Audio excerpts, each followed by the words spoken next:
Halo teman-teman, selamat datang kembali di channel ini. Di sini, kita akan mendengarkan kisah nyata, curahan hati, dan drama kehidupan yang mungkin bisa menjadi cermin bagi kita semua. Dan kali ini, aku akan membawakan cerita tentang seorang perempuan bernama Yanti. Ini adalah nama samaran yang harus bertahan hidup di tengah kerasnya dunia kerja. Namanya Yanti, seorang perempuan muda berusia 25 tahun yang mungkin bagi sebagian orang masih sebaya dengan masa-masa mencari jati diri, bersenang-senang, atau mengejar mimpi pribadi.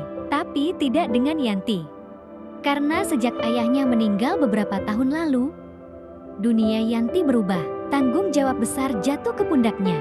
Dia bekerja bukan untuk sekadar memenuhi gaya hidup, tapi untuk menghidupi ibunya dan membiayai sekolah adiknya yang masih duduk di bangku SMP. Setiap pagi, Yanti berangkat lebih awal, menyelinap keluar rumah dengan ransel kecil di punggungnya. Kadang, ia tersenyum pada ibunya, tapi seringkali senyum itu lebih banyak untuk menutupi kelelahan yang ia simpan sendiri. Yanti bekerja di sebuah perusahaan swasta, sebuah startup yang katanya penuh dengan energi anak muda, ide-ide segar, dan peluang masa depan. Di awal, Yanti percaya pada mimpi itu. Dia berpikir, inilah jalannya untuk mengubah nasib keluarganya. Inilah kesempatan untuk hidup lebih baik. Tapi harapan seringkali berbeda jauh dari kenyataan. Karena di balik meja-meja kerja yang dipenuhi laptop canggih dan dinding kantor dengan cat warna-warni, Yanti menemukan sesuatu yang jauh lebih pahit, yaitu wajah-wajah manusia yang tak selalu tulus. Teman kantor yang awalnya tampak ramah, ternyata banyak yang bermuka dua. Depan-depan tersenyum, tapi di belakang menusuk dengan kata-kata. Ada juga yang hobi mencari kambing hitam. Dan entah mengapa, seringkali Yantilah yang jadi sasaran.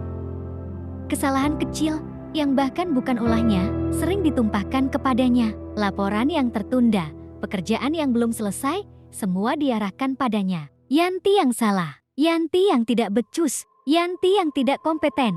Padahal, Yanti sudah bekerja lebih keras dari siapapun. Hari-harinya jadi penuh tekanan. Pulang kantor, tubuhnya lelah, tapi pikirannya lebih lelah lagi. Kadang, dalam diam, ia menangis di dalam kamar, menahan suara agar tidak terdengar ibunya. Karena Yanti tahu, ibunya sudah cukup banyak menanggung beban. Dan sebagai anak, Yanti tidak ingin menambah kesedihan itu. Pernah suatu hari, Yanti merasa benar-benar di ujung batas. Ada proyek kantor yang gagal, padahal bukan dia yang memimpin. Tapi entah bagaimana, semua tudingan mengarah padanya. Dia dipanggil atasannya, disudutkan di ruang rapat, dipermalukan seakan-akan dialah sumber masalah. Saat itu, Yanti ingin sekali bangkit, membela diri, mengatakan yang sebenarnya. Tapi, dia memilih diam. Karena dalam pikirannya, jika dia melawan, dia bisa saja kehilangan pekerjaannya. Dan jika kehilangan pekerjaan, siapa yang akan membiayai adiknya sekolah? Siapa yang akan membantu ibunya membeli obat? Jadi, Yanti menelan semua itu bulat-bulat. Air matanya jatuh setelah rapat selesai, bukan di depan mereka, tapi di toilet kantor yang dingin dan sunyi. Yanti sering bertanya dalam hati, apakah hidupku hanya akan seperti ini? Berjuang sendirian, disalahkan, dikhianati, tapi tetap harus bertahan. Dia ingin menyerah, dia ingin kabur, tapi setiap kali pulang dan melihat wajah ibunya yang penuh harap, setiap kali mendengar suara adiknya yang bertanya tentang masa depan, Yanti tahu dia tidak punya pilihan. Yanti harus kuat, meski hatinya remuk. Yanti harus berdiri, meski dunia seakan mendorongnya jatuh. Karena cinta kepada keluarga jauh lebih besar daripada semua luka yang ia terima di kantor. Sampai hari ini, Yanti masih bertahan.